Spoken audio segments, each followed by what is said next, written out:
Sejam bem-vindos à nossa terceira aula da eletrônica analógica.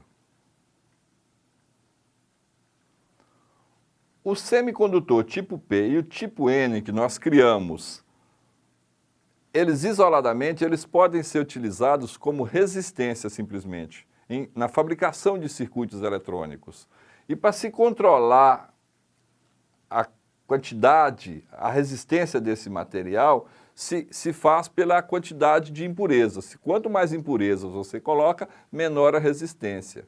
Então, se consegue fabricar resistências através dessa dopagem. E essa aplicação desses novos cristais, tipo P e tipo N, que nós criamos, não é como resistência. Essa é só uma das aplicações. Mas a melhor aplicação que deu um impulso à eletrônica e chegamos no desenvolvimento que temos hoje, aí de computadores e eletrônica e tudo mais, é com a junção PN. Aqui foi o marco inicial de tudo. Quando nós unimos dois cristais, o P e o N, acontece uma difusão de elétrons entre o cristal N e o cristal P. Então, juntamos aqui um cristal N e um cristal P.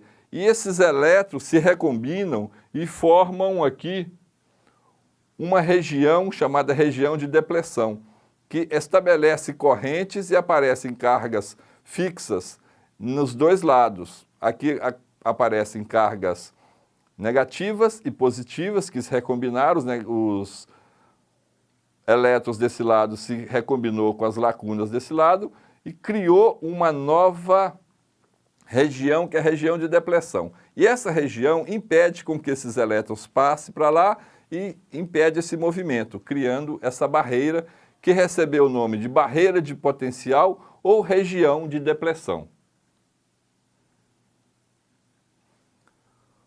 Passa então a existir uma carga elétrica positiva do lado N e uma carga elétrica negativa do lado P, gerando aqui um campo de depressão, um campo elétrico na região de depressão de 0,7 volts. É como se existisse aqui uma pequena pilha de 0,7 volts de polaridade contrária agora. Então nós temos aqui a junção PN criada, né? E esse é o símbolo que foi dado para ele, é o símbolo do diodo, e aqui a região do zero, como se fosse uma pequena pilha de 0,7 volts. 0,7 volts é para o silício. Para o germânio seria 0,3, mas como o germânio na natureza é muito pouco e o silício é abundante, como nós já vimos, se tornou muito mais viável usar o silício, mesmo ele não sendo tão bom quanto o germânio.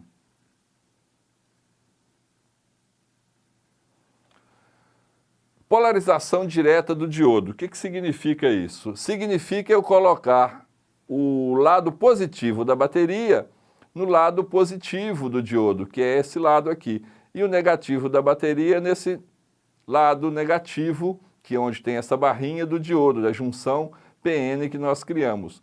Essa polarização é chamada de polarização direta e ela faz com que o diodo conduza a corrente elétrica. Então aqui um exemplo, né, um diodo conduzindo, uma lâmpada em série e a lâmpada acendeu. Se fizermos o contrário, fizermos uma polarização inversa, aqui nós invertemos o diodo, então ele está polarizado inversamente, ele não conduz corrente elétrica. Aqui no exemplo ele está invertido, não vai conduzir corrente elétrica, a lâmpada não vai acender. Essa propriedade nos dá uma utilização muito importante, que é a retificação da onda. Então, nós temos uma corrente alternada, que é a corrente que chega na nossa casa, né? Pela rede elétrica, chega a corrente alternada. Ela alterna em torno do zero, um semiciclo é positivo, o outro semiciclo é negativo. Ao passar pelo diodo, que só deixa passar o semiciclo positivo e corta o negativo, eu tenho aqui, nesse caso, uma corrente que é chamada de corrente contínua pulsante. Por quê? Porque ela não tem mais a parte negativa, só tem a parte positiva. Com isso, nós criamos o quê? Um retificador de meia onda. Então, nós temos aqui a entrada da corrente alternada, que é chamada de valor eficaz. Quando nós medimos a tensão na tomada de nossa casa com o multiteste, com um aparelho de medir, também chamado de multiteste, ou multímetro, ele nos dá um valor que é 127 volts ou 220, que é chamado de valor eficaz, que é o VRMS. Se nós medirmos com o osciloscópio, nós vamos ver a forma de onda nesse sentido, que esse pico e esse pico é chamado de tensão de pico e alguns autores chamam de V máximo, ou tensão máxima.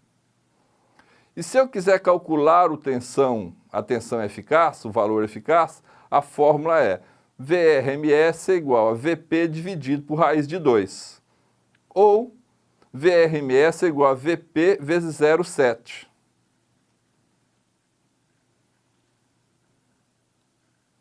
Então, continuando, o retificador meia onda. Então, nós vamos calcular a tensão de pico agora. O VP é igual a VRMS dividido por 0,7. Depois nós calculamos a tensão contínua, que é essa tensão aqui, contínua pulsante. A contínua pulsante vai ser VP dividido por π. O π vale 3,1416 e mais um monte de número, né? A gente vai considerar só esses. Ou então, VCC é igual a VP vezes 0,318. De onde saiu esse 0,318? 0,318 é 1 dividido por π. Se eu dividir 1 por π, vai dar 0,318. Obrigado e até a próxima aula.